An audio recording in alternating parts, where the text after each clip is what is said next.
Hey, what's up everybody? TechChucker here, and today I've got a review for you of the NECA Special Edition Alpha Predator. This is their 100th Predator figure, and this is a very special one to NECA because it is their own design. Now, I missed out on this. I didn't get in on the pre-orders, and so I was really bummed about that, but El Chombo NYC came through. He hit me up. He sent this to me, he gifted it to me, and so I am forever grateful to him. Make sure you go check out El Chombo NYC's YouTube channel.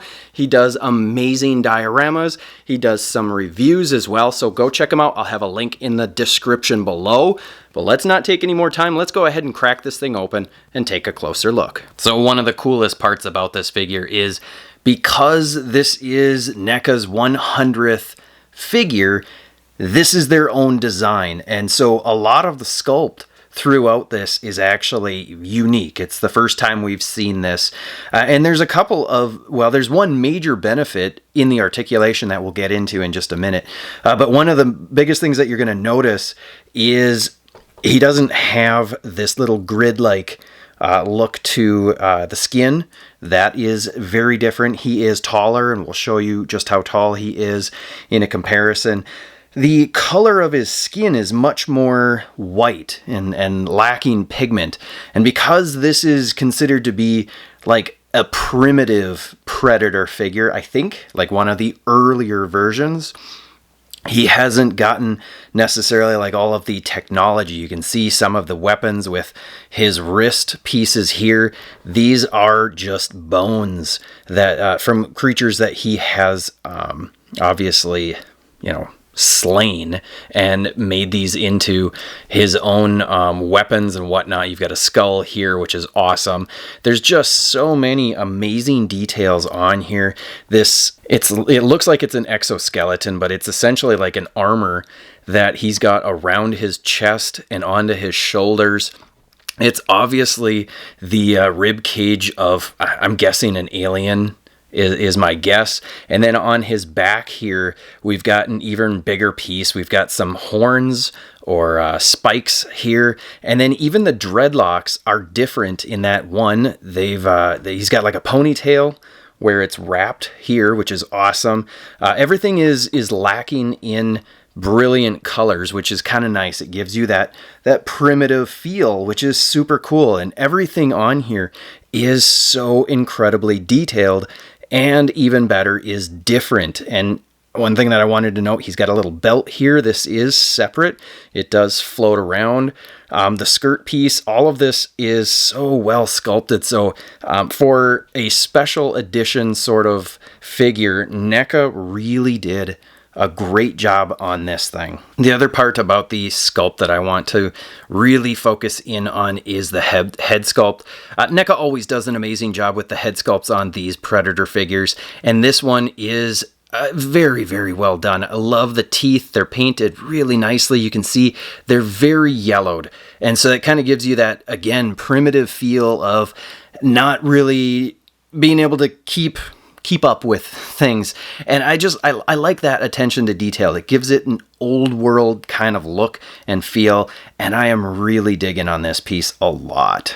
Let's go ahead and measure him up and see how tall he is. Like I said, he is a little bit taller than your standard Predator figure at the tip of the hair. He is just about 9 inches tall, which is a little bit bigger than your standard. So we've got here the Lost Armored Predator. You can see he is considerably, well, I don't know if considerably is the right word, but he is taller than him by almost an inch. And then we'll go ahead and throw Deadpool in here as a regular 6-inch figure that you can get a good comparison of, and he towers over him. He is very commanding of attention, which is super cool, and I really like this scale. Articulation wise, this guy is very well articulated, and like I noted, there are some changes that they have made to the sculpt which have really helped in the articulation. Now his head is on that standard ball peg, and he can look up a really good amount. Even with that hair, he's still able to look up a really nice amount. He can get his chin down a little bit, but this little piece here is going to get in the way. But honestly, I like this piece a lot, so that's not an issue. He can look side to side, and because the dreads are so soft, that's not going to get in the way. And then he also has great tilt, which I really appreciate. Neca does a great job with those head sculpts and the articulation on the neck. Make sure you hit this thing with some heat before you get started on it, because as always, Neca figures can get a little brittle and can be easy to break. His shoulder is on a ball hinge, and he can get his arm out about that far. I'm not going to push it too much further just because I don't want to break it. There aren't any hoses that you have to worry about breaking off. Obviously, since he's primitive, he's not going to have those technologies anyway.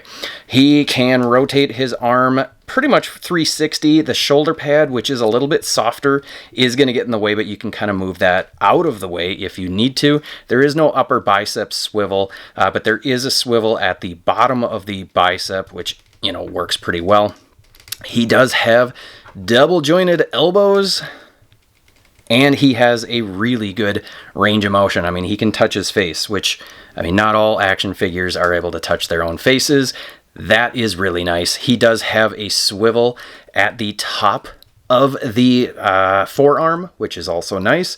And then he has a hinge. Just kind of have to be careful with these pieces on his wrists. When you pull the hands off, these armor pieces will, or at least this one will come off. Because it is a separate kind of floating piece as far as I can tell. Yeah, so just be aware that's going to come off as you take those hands off. But he has hinges in those hands. With this thing on, you're not going to have as much range of motion, but these are still so cool. Look how awesomely painted those are. Dang, that's awesome. Down in the torso, this is new Sculpt, and I was a little worried at first, but he has great range of motion. Look at that. It maybe doesn't show that well on camera, but that's really good. That is really good. I am very happy with that. And then he is able to arch his back that much, which is also really, really good. That's a great range of motion, and it looks really nice. It's very well sculpted. And then he does have side-to-side crunch that also gives a lot of range of motion there. They twist both at the upper torso and the waist, so you've got a lot of range there. Down in the hips, he's got T-jointed ball joints, and being very careful not to break anything. All of these armor pieces are rubbery, so they will bend, but the longer you leave them like this, the more likely they're going to hold that position and kind of get creased, so just be aware of that. There is a thigh swivel that works pretty good, and then he is able to kick forward. Not too bad if you really force it.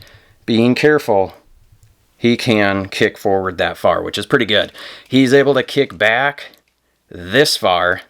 That's really good. I'm really pleased with that. And then up in the knee, he has a rotation at the, I guess it's the bottom, no, the top of the knee. But it does, because of the sculpt, it does kind of limit it, just how far it's going to be able to bend. But it, you know, it works. He's got double jointed knees, which bend really well. They are a bit ugly once you do have them bent, but you know, it's okay. There is no swivel at the top of the shin, but I'm okay with that. And then the biggest disappointment is they're still using that ball peg in the ankle, and I don't like that. I wish it was a ball hinge, or even just a hinge with a peg would be much better than what they use. There's just not that much range of motion, and I just don't like it. You know, it can only go back that far. It can go forward this much, and there is a little bit of rotation, but not a whole heck of a lot. But I'm not going to complain about that because we're used to that. We're used to it. You work around it, and for the most part, you can always get him to do what you're wanting him to do. So articulation-wise, this thing is very well done. As far as the accessories go, there aren't a ton, but they are really cool what he comes with. So first, he comes with these two really long, they almost look like tusks. Let's see if I can focus this in here. They're hard to get into focus. There we go. So these little tusks here, they are all black. There's not really any paint difference on them. They are sharp. They are not bendy at all. I think for the most part, they're pretty much exactly the same. And there are 2 spots that these are going to go on him. The first is on his back, right next to this one, is another hole. And so if you can see that here, there's just a little hole right there. And this just pegs right in to the back. So as he's standing there, you can see it popping out on his back. The other one goes into this little hole right on his wrist weapon. And that slides right in and extends this weapon considerably.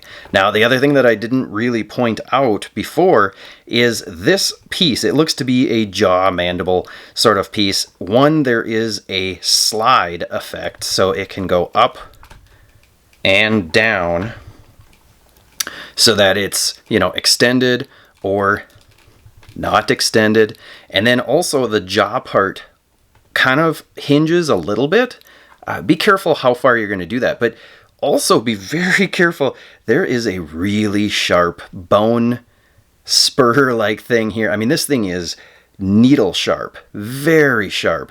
I almost poked I did poke myself. I almost broke the skin with that piece. So be very careful about that piece. He also comes with some additional hands. We'll move this guy out of the way. Hopefully we'll be able to see. He comes with 2 fist hands. That makes me happy. We want fist hands. I wish, if you're going to give us extra hands, NECA, always make sure every one of your figures comes with 2 fists. They're painted very nicely. You can see, well, you might be able to see on here that their nails are painted grayish, so it's a little bit different, and the fingers are very long. Nice. I like those. And then we have 2 weapon hands. They are not identical. I like that. I like, even though they're both kind of serving the same purpose, I like that they're not exactly the same. Again, the nails are painted really well. The fingers are fully separated from each other, but you can see that they are intended to hold things. They both have hinges, which is nice, and pegs. That's very, very good. He comes with this weapon. It's kind of like, oh, I forget what this thing is called. It looks a little bit like a sickle. But it's not. I forget what it's called. Somebody will let me know.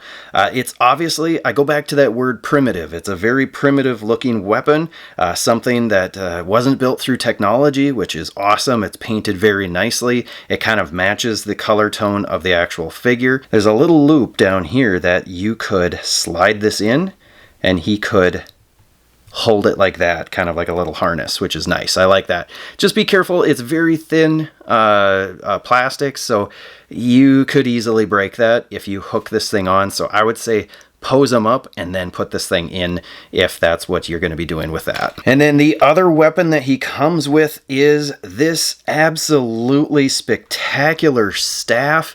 It is amazing in every shape, way, form, whatever you want to say. This thing is amazing. You've got a couple of jaw pieces that are tied together, and you've got the teeth out, which is awesome. The tusks also become the point of this thing. I mean, this end is amazing. The paintwork on here is so well done. If we bring this in a little bit closer for you to see, this is spectacular. You've got the wraps on here, which is awesome. And then you can see right here where the 2 bones have been fused together in some way. Now this, as far as I can tell, does not articulate, so it doesn't twist. So be careful. I don't think it's meant to twist, so don't try it. You've got a spine here. The spine is actually kind of a soft, rubbery plastic. So if it gets caught a little bit on stuff, it's probably not going to break off. That's awesome. We got a little tusk at the end here, or not a tusk. This is a claw. That is awesome. There's so many details on here, which is so incredible. And then this, I forgot to mention this other weapon. This is his shuriken. It is an early style shuriken throwing star, and it's made out of, these are either bones or teeth. It's painted really nicely. They're fused together on the inside. It's really cool. It's a nice touch, very unique, and that just goes to show how much NECA loves the Predator line, and that they wanted to be able to build their own and come up with their own creative ideas for this. So I really appreciate that. And then last but not least is the helmet that he comes with. This is again a bone sort of skull that he is using as his helmet, because he doesn't have the technology of having the lasers and the metal and all that sort of stuff. And this thing is super cool. It's got a little bit of flex to it, which is nice, so you're probably not going to break it. It looks as though these bone pieces that come down around might be articulated, but I don't think they really actually are. I've been trying it a little bit, and I think these are just glued on. So don't go reefing on those. The most frustrating part about this helmet is trying to figure out how to put it on. At first, you want to try and put it on up here, up near the top. That is not right from what I can tell. It actually goes on fairly low on the face, and I'm not super happy with how this thing goes on, let alone how it stays on. I would have liked there to have been something a little more concrete as to a clip or something to hold this thing on, because for the most part it feels like you're just kind of setting it on and hoping that it's going to stay there. It looks amazing, but mine, for some reason, I can't get it to stay on all that well. Once it is on, it looks incredible on him. I mean, this is just such a phenomenal looking piece, but that's my biggest gripe. Overall, I think this thing is amazing. I love that NECA was able to design their own. That's just such a cool thing. For them, it's got to be so awesome. So is this a must-have for the 30-some bucks? Yes, absolutely. And I thank El Chombo NYC so much for sending this to me, because I missed out on it. I'm so happy to have this thing in my collection. It is a spectacular piece, and go out and get it. Alrighty, there you have it, folks. I hope you enjoyed this review. If you did, hit that like button, hit the subscribe and bell notification if you haven't already, and I will see you in the next video.